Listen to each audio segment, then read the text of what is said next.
18 मई 2025 राहु चलिए मीनरु वक्राचार हो कुंभ राशि। 18 मई 2025 रु 5 डिसेम्बर 2026 पर्यंत राहु रहिबे कुंभ राशि। तेबे राहु केतुंकर चलन आपण को जीवन को किपरि करिवो प्रभावित जानिया पई देखंतु डीटीवी ओडिया।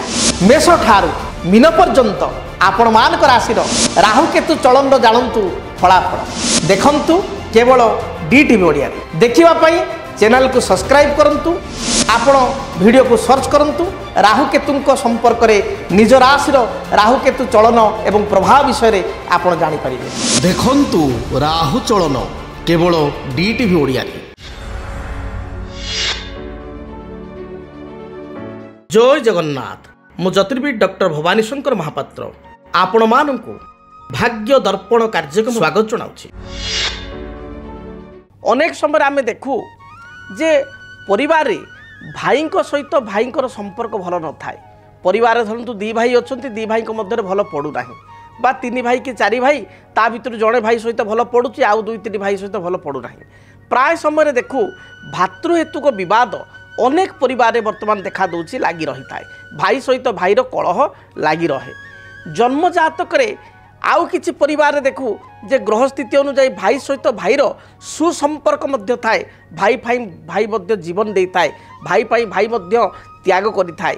जे भली भाव रे आपणकर रामचंद्र को पाई लक्ष्मण को त्याग भरत को त्याग से भली आम किछि परिवार देखू बड़ भाई पाई सान भाईर त्याग थाए। आउ किछि परिवार देखू जे बड़ भाई आपणकर जदि रावण ताले सान भाई विभीषण भली गृहभेद मध्य करिथाए।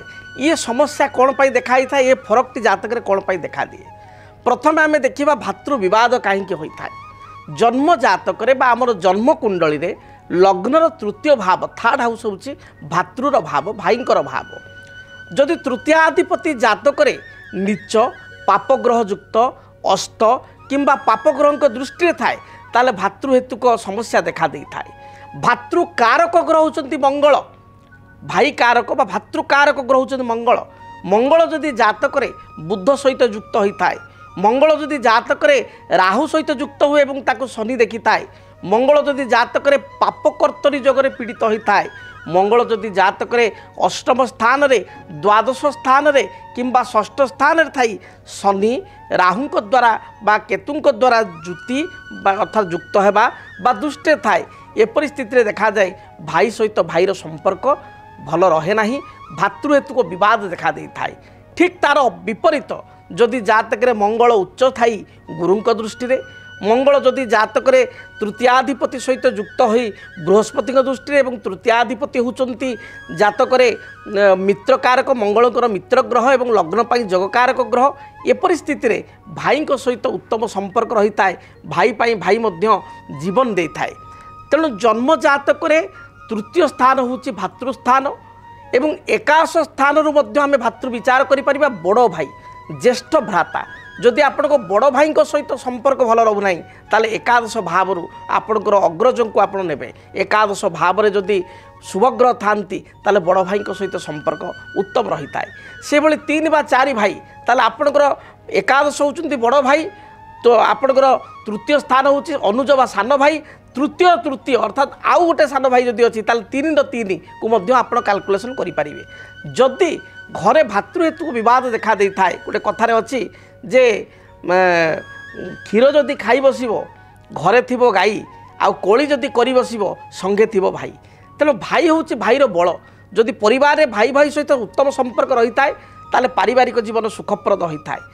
जो परिवार भाई सहित भाईर संपर्क मजबूत थाए से परिवार को लोक आखि देखी टेकी अनै पारती ना बा परिवार सहित कलह करने को दूरे रुहति कलह ठारू बा परिवार सहित लगे मन करती ना ईर्षा परायण करने को ईर्षान्वित होती ना। तार कारण जे गोटे भाई आ गोटे भाई को सपोर्ट करने को साहाय्य करने पलि आसो। आ जो घरे भाई भाई भितर पड़े ना से लोक से किसी कथा कही बा सेठी दी भाई भितर फाट सृष्टि करने को चेष्टा करती, परिवार को भांगिया को चेष्टा करती। जदि आपणकर भाई सहित संपर्क भल रहू न थाए ताहले आपण शुक्ल पक्ष मंगलवार दिन मन रखंतु प्रतिकार कौन करेंगे। शुक्ल पक्ष मंगलवार दिन आपण गोटे अनंत मूल वृक्ष कुंडरे लगाई बा आमे ଗାମଲାରେ ଲଗାଇ ଚନ୍ଦନ ସିନ୍ଦୁର ଧୂପ ଦୀପ ଏବଂ ଲାଲ ରଙ୍ଗର ମନ୍ଦାର ଫୁଲ ଦେଇ ମଙ୍ଗଳବାର ଠାରୁ ପ୍ରତ୍ୟେକ ମଙ୍ଗଳବାର ଆପଣ ପୂଜା କରିବେ।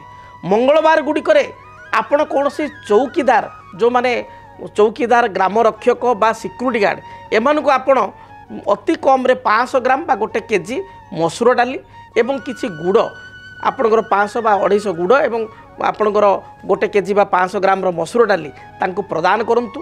ଦେଖିବେ ଭାଇଙ୍କ ସହିତ ଯେଉଁ ମତ ପାର୍ଥକ୍ୟ ରହୁଛି ମତାନ୍ତର ରହୁଛି ଏଭଳି କ୍ରମାଗତ ଭାବରେ ଆପଣ 21ଟି 22ଟି ମଙ୍ଗଳବାର କରିବା ଦ୍ୱାରା ଦେଖିବେ ପ୍ରଦାନ କରିବା ଦ୍ୱାରା ମସୁର ଡାଲି ଏବଂ ଗୁଡ଼ ଭାଇଙ୍କ ସହିତ ସୁସମ୍ପର୍କ ସ୍ଥାପନ ହୋଇପାରିବ। ସେହିଭଳି ଯଦି ଆପଣ ପ୍ରତ୍ୟେକ ଦିନ ଘରେ ସୁନ୍ଦରକାଣ୍ଡ ପାଠ କରିବେ ତାଦ୍ୱାରା ମଧ୍ୟ ଭାଇଙ୍କ ସହିତ ଯେଉଁ ମନୋମାଳିନ୍ୟତା ରହିଛି ବା ସମ୍ପର୍କ ଖରାପ ହେଉଛି ତାହା ମଧ୍ୟ ଦୂରୀଭୂତ ହେବ। जदि आपणक जीवन रे व्यक्तिगत पारिवारिक समस्या कर्मक्षेत्र नियुक्ति वैवाहिक समस्या वास्तुदोष एवं माली मकदमा आदि समस्या थाए ताहेले समस्यार समाधान और परामर्श पाई आमकु जोगाजोग करंतु। ज्योतिर्विद doctor Bhavani Shankar Mahapatra, Budheswari colony, plot number 26, Bhubaneswar. Phone number 9776833302 9439444924। आमर वेबसाइट www.srijagannathastro.com। DTV ओडिया देखिवा पई सब्सक्राइब करंतु एवं बेल आइकन को मध्य दबाई दियंतु।